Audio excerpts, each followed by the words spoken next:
we spoke to the director and to the cast of DCU Drama's musical production of Chicago.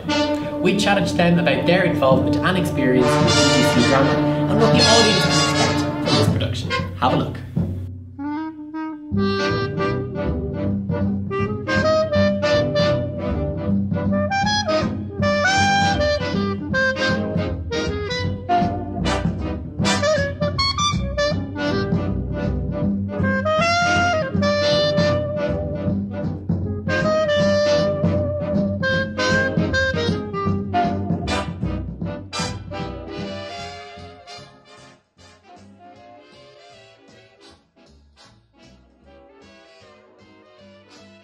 Tell us firstly, before we get into Chicago, just a little bit about your involvement with DCU Drama over the past couple of years. I kind of threw myself like headfirst into it in first year. I'd done a few shows like coming in, so it was the one society I knew I was gonna get involved in, so I got in pretty early. I did 2 shows in first year, one Jerusalem contemporary play and then Pippin, which was that year's musical.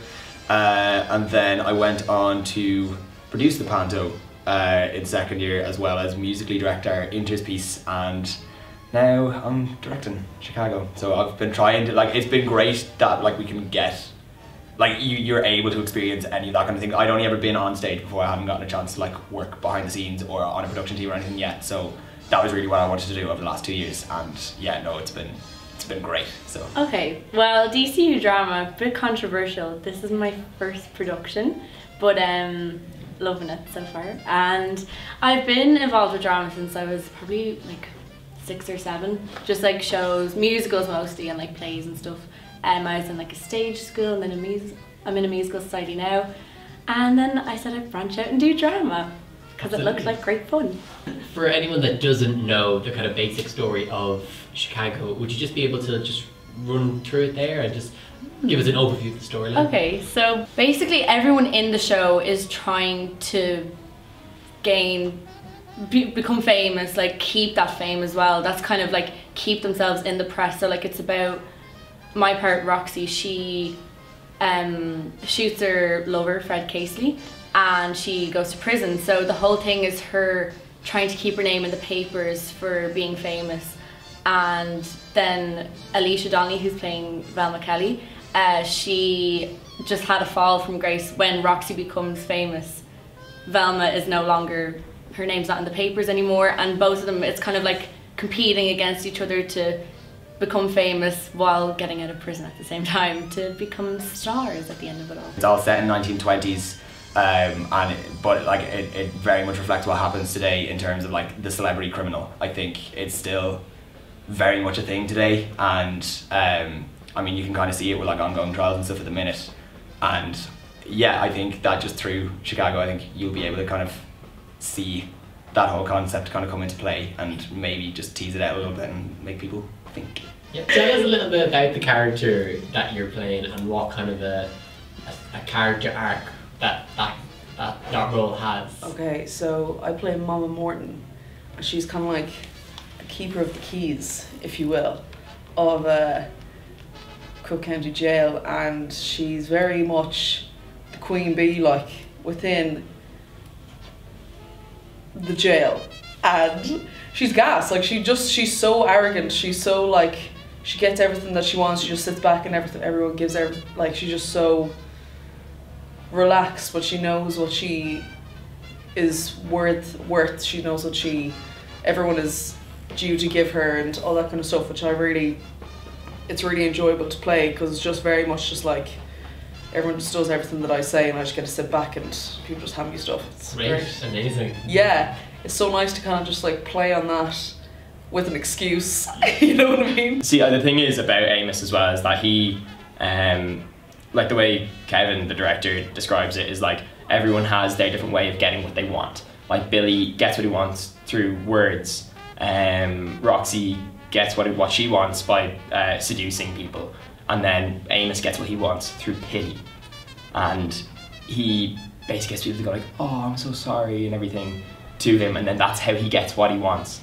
So Mr. Cellophane is a whole song just about him trying to get what he wants from people, which is a bit of sympathy and people feel sorry for him he is a true beta male. And what's it been like working with the team, because it's so like collaborative, because you have obviously someone on choreography, someone singing, you've Kevin who's directing, you have like design, so like what's it been like?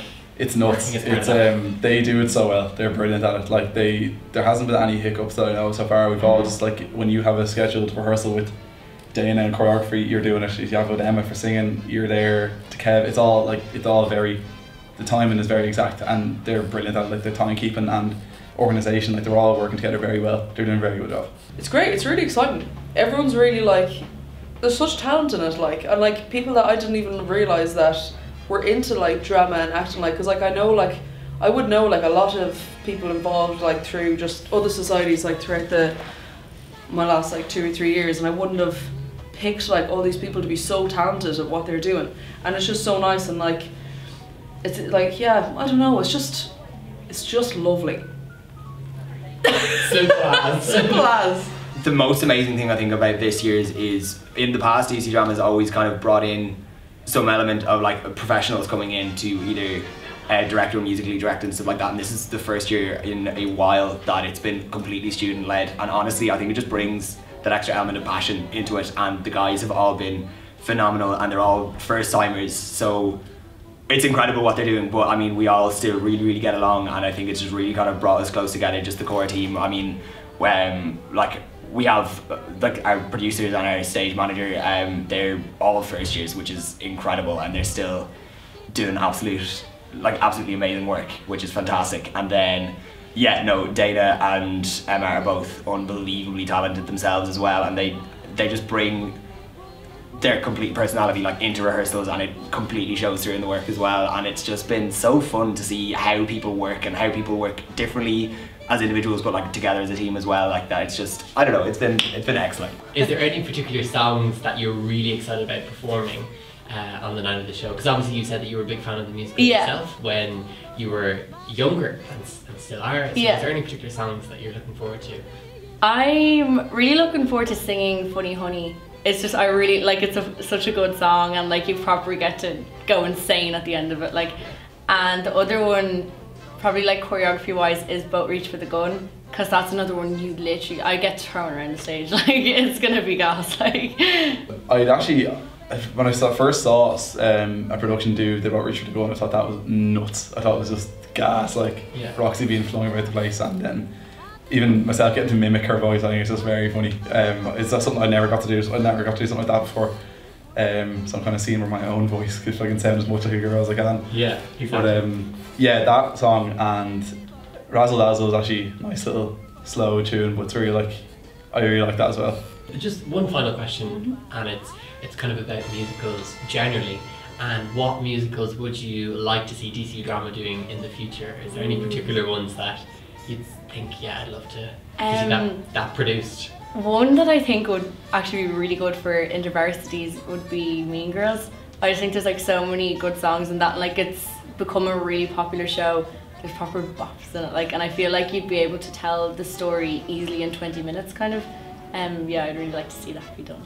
I think I saw Book of Mormon for the first time in London there, and I know they did that for Inters last year, but I'd love to see that fully fleshed out as a show. I just think it was the funniest thing I've ever seen. It was brilliant. I'd love to see like a full 2-hour version of it. Like it's just, I loved every second of it. Like, a step away from Blood and Guts. Yeah, I know. Yeah, 2 years. Just having a bit of fun. Yeah, I know. Yeah. From seeing the Inters production this year, I would absolutely love to see Hadestown.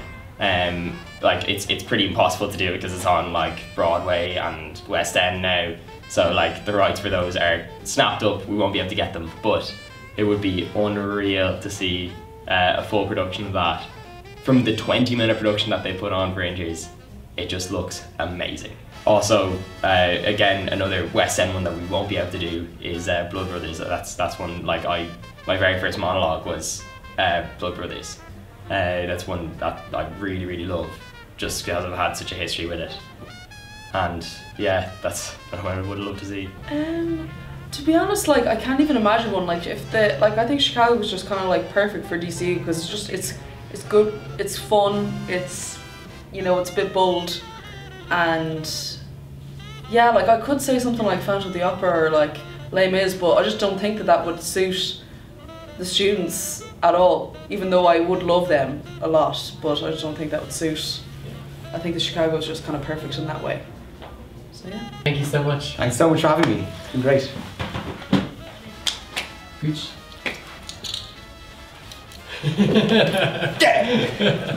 Got it.